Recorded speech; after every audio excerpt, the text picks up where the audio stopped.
От училище се връщам, тежка раница оставям, учебниците си разгръщам, с домашни се залавям. Почвам като за начало, задачи да решавам и с моето сметало верни отговори давам. А историята мила, я зачитам с интерес. Много битки се хранила, всеизвестни и до днес.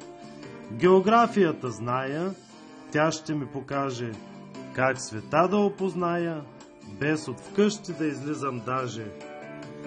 За накрая ми остана рисунка по-изобразително. Цветна и красива стана, май се справих удивително. Ето, всичко си научих, без да имам помагач. С домашните приключих, отивам да играя мач.